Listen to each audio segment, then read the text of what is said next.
Haitham. Naam. Natamani nikupende kila mtu ashangae. Na natamani nikupe mapenzi ambayo hujawahi kuyapata popote pale. Ningelikuwa mwandishi, basi ningelikuandikia shairi zuri la mapenzi na mahaba. Lau ningelikuwa msanii, basi ningelikuimbia nyimbo nzuri ya mapenzi. Mimi ni mfungwa wa mapenzi. Niletupwa katikati ya jangwa. Nilipoteza kabisa matumaini ya kuishi. Lakini njaa na kiu kali nilikuwa nayo imekatwa na mapenzi yako ya kweli.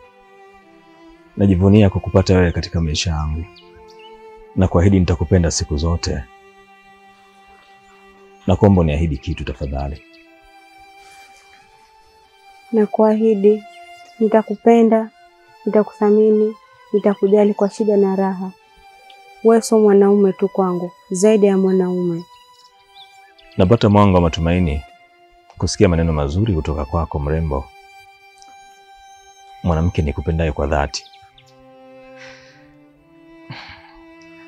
Kitu pekee ambacho najivunia kutoka kwako ni sauti yako nzuri, sauti yako nyororo ambayo inanipa sababu ya kuendelea kuishi. Sio siri, baada ya kuja katika maisha yangu nimekuwa mwenye furaha sana, na sitamani kabisa furaha hii itoweke katika maisha yangu. Napata faraja kusikia maneno mazuri kutoka kinywani mwako. Nilipitia mengi magumu ambayo hayawezi kuelezeka kwa sauti. Nilidharaulika na kila mtu. Nilionekana sina maana, sipaswi kabisa kupendwa. Asante kwa kunifuta machozi na kunifanya nijione kwamba nina thamani na umuhimu katika hii dunia. Haitham. Naam. Wewe kwangu ni bahati. Wewe kwangu ni zawadi. Asante kwa kunimurikia katika giza totoro, giza ambalo lilitawala katika mboni za macho yangu.